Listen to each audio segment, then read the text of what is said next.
Howdy, and welcome to Wise About Texas, the Texas History Podcast. First of all, I want to thank everyone for a continued tremendous response to this podcast. Hundreds of folks are enjoying it and spreading the stories of Texas history. Please take a minute to give the show a rating and review on iTunes, because that really helps the people find the show, and be sure to share the Wise About Texas Facebook page. You can also follow the show at Wise About Texas. That's at Wise About Texas. I love telling these stories, and I hope that you'll help me preserve Texas history.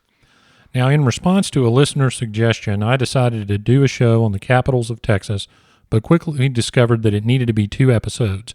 In the first episode, you learned about the travels of the provisional government before and right after Texas won independence, and how several places could have been considered a capital of the Republic of Texas. Washington on the Brazos, the Bernardo Plantation, Harrisburg, the Texian Army Camp at San Jacinto, Galveston, Velasco, and Columbia were all headquarters for the new government at one point in time. The first legislature convened at Columbia, and within 2 months had already voted to move the capital, this time to the new city of Houston. So let's go back to 1836 and get wise about Texas. Before we get to the city of Houston as the capital, I've got to start with one of those side stories that this show is becoming famous for. Did you know that the city of Houston, the present-day city, was not the first town in Texas named Houston? I didn't know that until I was researching this episode. It turns out that in 1835, 500 acres was donated by Joseph Jordan and William McDonald for a town site and a fort in Anderson County. The town site was located in a curve of a stream called Town Creek, which is about 2 miles west of present-day Palestine. It's unclear how it came to be named Houston, but at some point it was. The site is better known for the fort rather than the old town, and all that remains today is the old cemetery, which contains the graves of some soldiers of the Republic of Texas, including some San Jacinto veterans. Texas political leader John Reagan bought the old town site in the 1800s and made it part of his ranch, and he lived there for many years. So there's a little story about the first Houston, but we're concerned in this episode with the second. The founders of present-day Houston were 2 brothers from New York named Augustus Allen and John Kirby Allen. They founded the town at the intersection of White Oak Bayou and Buffalo Bayou in 1836. The location, in fact, was not their first choice. Augustus Allen had invested in Galveston Island, and he once tried to buy Morgan's Point, where New Washington had been located until Santa Anna destroyed it. The brothers together tried to buy the burned-out town of Harrisburg, but the title to that land was tied up in litigation, so they decided to set up a town about 8 miles west of Harrisburg. Shrewdly, the brothers named their new town after the hero of San Jacinto, the immensely popular Sam Houston. Now, legend has it that Charlotte Allen, who was Augustus's wife, announced at a dinner that she would claim the honor of naming the town and would name it after her dinner guest seated at the head of the table, none other than General Houston, to which Houston allegedly replied, "May our hostess, Mrs. Allen, live to see the city of Houston, the first city of Texas, and the pride of the Lone Star Republic." But however it was named, it was a popular choice, especially with Sam Houston himself. Charlotte Allen, by the way, provided the money needed to found Houston. She is a remarkable lady, and she'll get her own episode of Wise About Texas in the near future. Now, Houston in 1836 and early 1837 was hardly the concrete jungle it is today. In fact, one party attempting to locate the town site on New Year's Day, 1837, walked right past it and into White Oak Bayou. The party retraced their steps and managed to discern a path in the woods that ran from the edge of Buffalo Bayou, and they found stakes and footprints, so they figured they had arrived in the town. Sam Houston commented that, at least in January 1837, quote, that Houston was, quote, a small log cabin and 12 persons were all that distinguished it from the adjacent forest. By April 1837, however, when President Houston arrived with the government, he noted 100 houses and 1,500 people, so it had grown quite a bit. Now, the first house in Houston is said to have been an Indian trading post built by brothers named Torrey on the north side of Prairie Street at the east end of the Prairie Street Bridge. That bridge still exists, by the way, although it's a lot larger today, obviously, and the Wortham Center occupies the area where this house would have stood. The first large warehouse was also built in early 1837, fronting Commerce Street at the northeast corner of Commerce and Main Street, and Allen's Landing Park is there now. This was the only cotton warehouse in Houston for a while and served all the cotton crops in early Texas. So one of the greatest commercial cities in the world began with that warehouse on Buffalo Bayou. My own great-great-grandfather arrived in Houston in April 1837, and he would have seen this construction and all this growing commerce. His name was Dr. James Price. He landed in Galveston from Elkton, Tennessee, and made his way to the new capital. He recorded his first impressions of Houston as, quote, "found myself in what they call a cutthroat town that afforded me not a single friend or acquaintance." Now, he went on to make many friends, including President Houston, but we'll save that story for another episode. So in short, there wasn't a whole lot to the new capital of the Republic of Texas. In fact, one of the most common things written about Houston in 1837 is the size and ferocity of the mosquitoes. So I guess some things never change. The Allen brothers built the first Capitol building in Houston as they promised they would. The Capitol building was described as being located, quote, "on the prairie," close quote. It was actually located at the corner of present-day Texas Avenue and Main Street, which is the heart of downtown Houston now, but at the time was at the edge of town.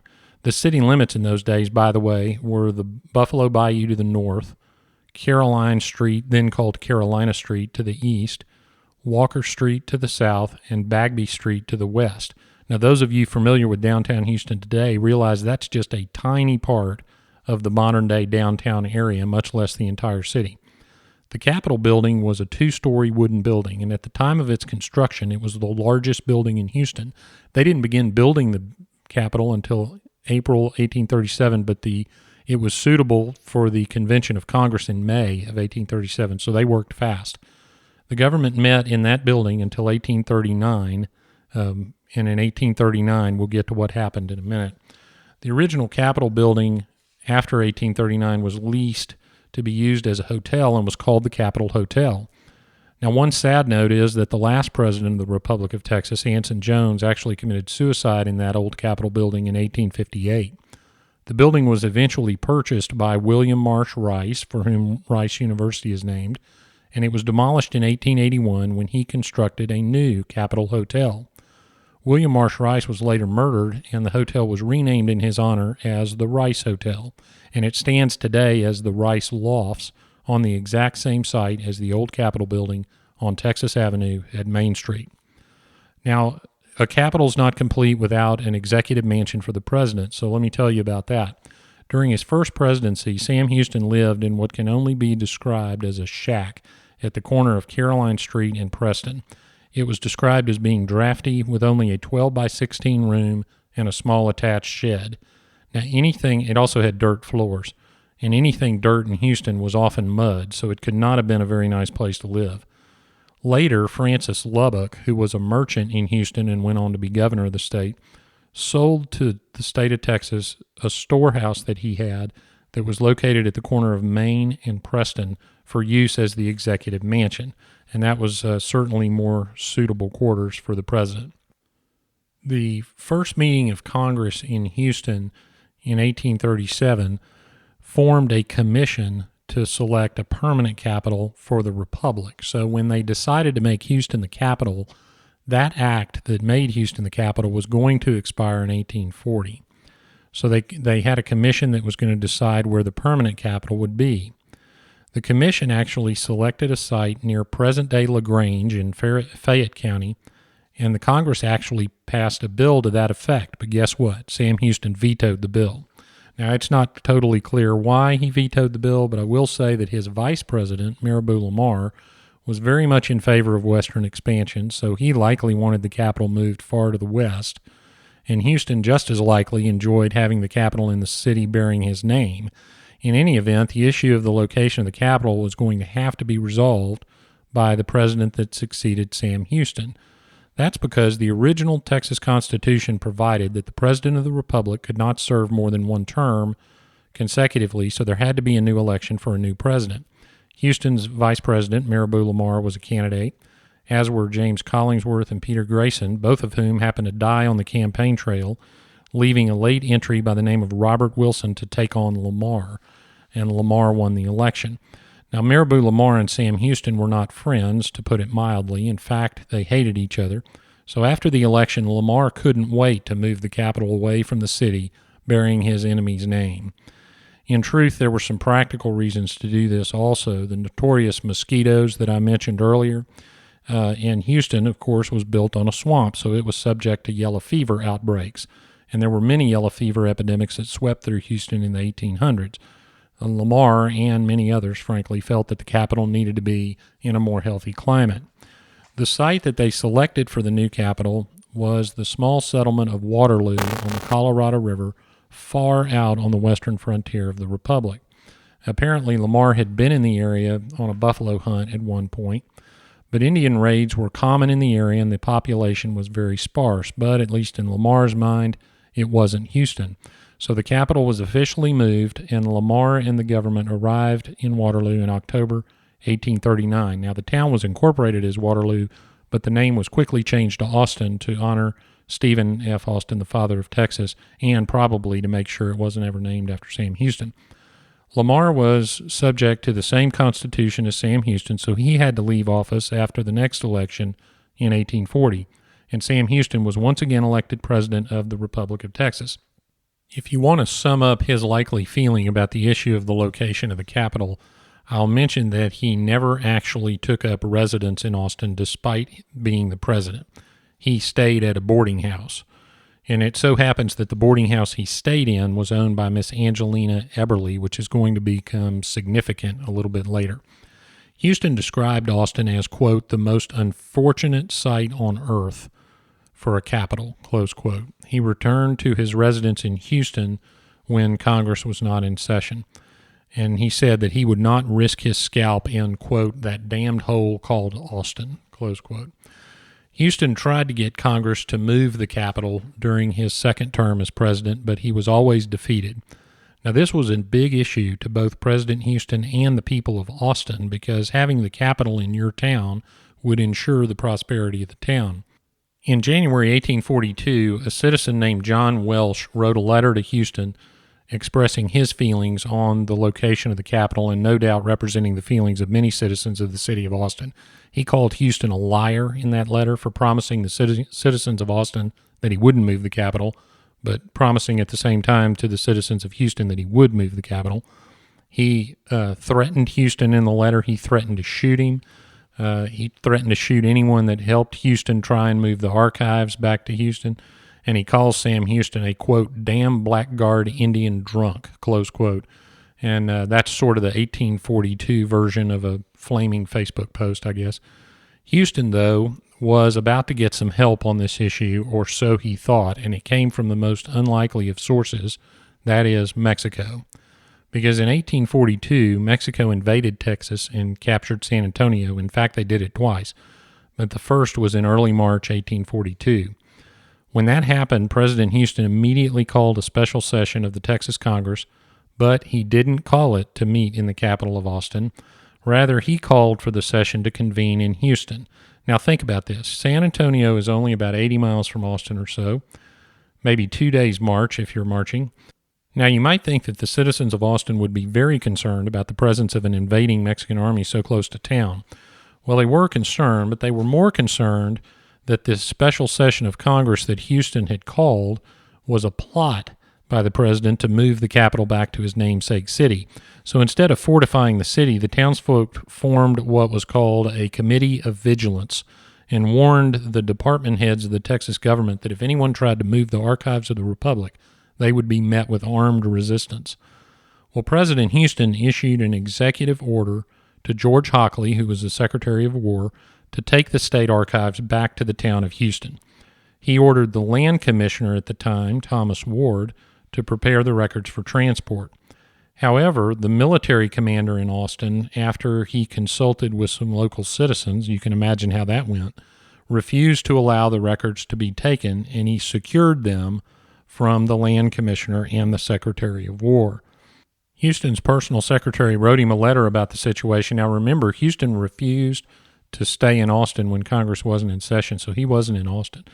His secretary wrote him a letter and said that the citizens of Austin wouldn't let the records be moved and would, quote, rather take their rifles to prevent a removal of the records than to fight Mexicans, close quote.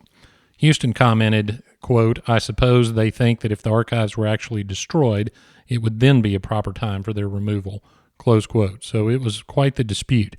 The Austin citizens actually started guarding the archives and actually placed an armed patrol in Bastrop to make sure no government papers passed that point. So the archives war was in full swing. Now, the special session of Congress that Houston called convened in the town of Houston, and the president, in his opening remarks, mentioned moving the capital. Congress would still not approve moving the capital from Austin. They did, however, compromise with Houston, and while Texas was under this threat of Mexican invasion, the Congress agreed to meet at Washington on the Brazos. So Washington on the Brazos became the capital of Texas during this time. The final battle of the Archives War, and the most interesting, though, was fought later that same year when Mexico again invaded Texas. In September 1842, the Mexican army again captured San Antonio, but they did withdraw within a month. Houston, at this point, decided to bypass Congress and issued executive orders for Thomas Smith and Eli Chandler to go get the state archives from Austin and move them to Washington on the Brazos. He ordered them to act in secret and to act as if they were really trying to prevent an Indian invasion of Austin. Now, I've read these orders, and that's, in fact, what they say. On December 30th, 1842, about noon, a group of 20 men, including Smith and Chandler, snuck into the General Land Office, which at that time was on Congress Avenue at about 8th Street, and they started loading the records and archives into wagons, and they had 3 wagons with them. But they were busted, and they were busted by none other than Sam Houston's old landlord, Angelina Eberly. She immediately spread the alarm up and down Congress Avenue, but she did more than that. She ran to a cannon that was located on Congress Avenue and was kept loaded with grape shot. She turned that cannon around toward the land office and fired it. Well, she hit the building, but she didn't cause serious damage and thankfully didn't hurt anybody. Land Commissioner Thomas Ward recalled 8 pieces of grape shot hitting the building. So we've got 20 guys loading the records into wagons and 1 woman firing a cannon at them. That was the government of Texas, December 30th, 1842. Now, I want to pause for a minute, and I want to tell you a little bit about Angelina Eberly, because she is a woman worth knowing. She was born as Angelina Payton in Tennessee and married her first cousin, Jonathan Payton, moving to Texas in 1822. Now, some records indicate they had originally thought about moving to the Caribbean, but ended up in New Orleans and then in Texas. She and her husband owned and operated an inn and tavern called Payton's Tavern in San Felipe de Austin, which you'll recall was the capital of Austin's colony, and it was a very popular place. In fact, William Barrett Travis, the commander of the Alamo, would walk there from his law office in San Felipe while he was there practicing law. When some volunteers from Liberty, Texas, passed through town on their way to assist the Alamo defenders, Angelina organized the women of the town to stand in front of her tavern and wave their handkerchiefs to inspire the troops as they marched through town to what eventually would be their death. When the Texans had to evacuate San Felipe ahead of Santa Anna's army, Angelina herself made sure all the families had crossed the Brazos River safely. She was the last person out of the town before it was burned. Captain Mosley Baker, who oversaw the evacuation of San Felipe and the burning of the town, described Angelina's, quote, undaunted firmness that inspired many a family with confidence, close quote. Now, Baker was not a fan of Sam Houston, so one time in a letter to Houston about the evacuation, he wrote to Houston that if Houston had Angelina's spirit, no Mexican force would have taken the capital. After the Battle of San Jacinto, Angelina was widowed and moved to Columbia, where she later married Jacob Eberly, and together they moved to Austin. She opened another inn at Congress and 6th Street called the Eberly House, and that's where Sam Houston stayed while Austin was the capital and Congress was in session. She was widowed again right before the Archives War that we're discussing, and she later operated a tavern in Port Lavaca, then a hotel in Indianola, where she died in 1860, and she was buried there at Indianola. Unfortunately, the 1875 hurricane that hit Indianola washed away that graveyard. All the graves and markers are gone. I got to tell you, Texas women have always been strong, capable, and just a little bit sassy. So you Texas women listening to this can thank Angelina Eberly for helping start that spirit. She was obviously a strong, tough, and smart Texas woman. Wisely, after she fired that cannon at the land office, the men loading the wagons took what they had loaded and got out of there as quick as they could. Land Commissioner Ward sent 2 land commission clerks with the guys that had taken the records to protect the records, and he instructed them to not participate in any fights, but also not to give up the records. So being a clerk in the land office back in 1842 was a fairly tough job. The wagons headed north with the records to avoid the citizen patrols at Bastrop and took what was then called the upper route to a place called Kinney's. Now, Kinney's Fort was the home of a Dr. Thomas Kinney, who came to Texas in 1833. He served at the Battle of San Jacinto, and he built the first settlement in what is now Round Rock in 1838. He built a fort on the banks of Brushy Creek. Many homes sprang up nearby because that fort would have provided protection from Indian attacks, which, of course, were frequent at that time. Kinney let Smith and Chandler and the men stash the archives in the fort and spend the night.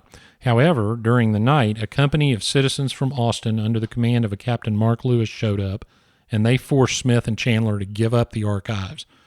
The Austin citizens took the archives back to Austin, and guess where they put them? In Angelina Eberly's boarding house, because they knew they would be well guarded. So the archives war was over for the time being. Now, I say for the time being because Sam Houston's executive orders to remove the archives have never been rescinded, to my knowledge. Now, those orders were issued when Texas was a republic, and of course it's since become a state, so the orders are probably invalid. But are they? Could it be that the real capital of Texas is at Washington on the Brazos, or even at Houston? A better question may be whether Houston and Austin are still locked in armed conflict. So I invite my Austin friends to weigh in on this issue, but I can tell you that Houston is ready. Well, government business at the time that the Archives War occurred was still being conducted at Washington on the Brazos. Now, before you think that the Archives War was all about Sam Houston's ego, let me tell you that one person estimated that over 90% of Austin residents fled the city after the Mexican Army invaded San Antonio, and fewer than half of those citizens returned. Austin was clearly not safe from the Mexican Army, but the Austin residents were right that their new town would fizzle out unless it remained the capital. So here's a little side note.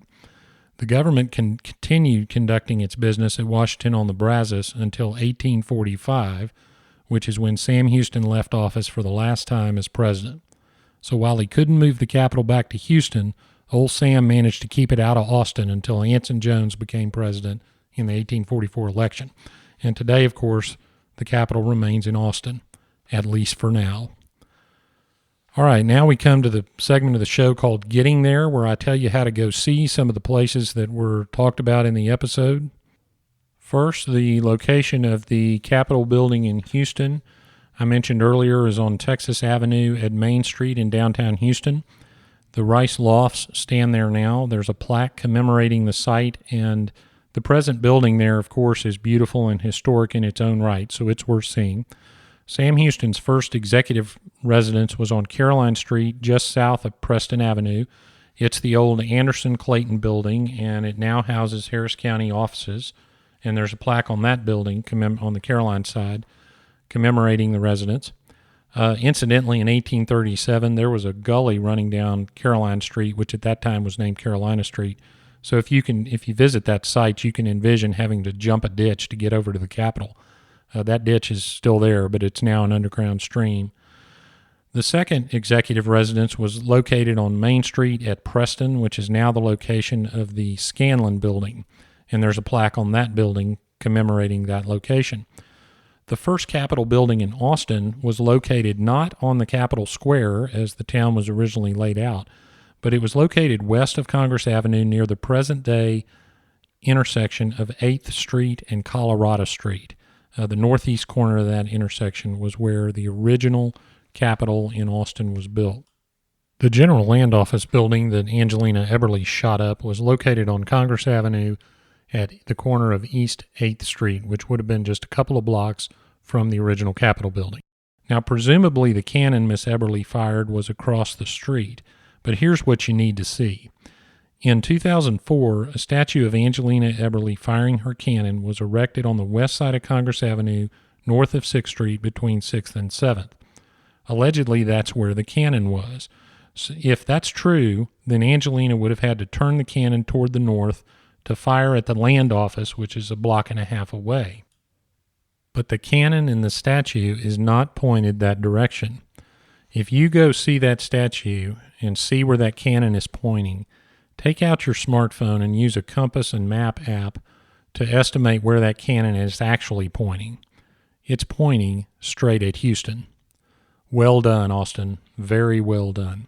So you can decide for yourself whether Houston and Austin are still at war. Well, that wraps up episode 5 of Wise About Texas. Again, I very much appreciate the tremendous response to this podcast. You can find the show at www.wiseabouttexas.com, and I hope you'll share that website with your friends and family. Wise About Texas has a Facebook page, and if you go there, I hope you will like that page and share the page to let people know about the show. And you can follow us on Twitter at Wise About Texas. That's at Wise About Texas. So until next time, God bless Texas, and we'll see you down the road.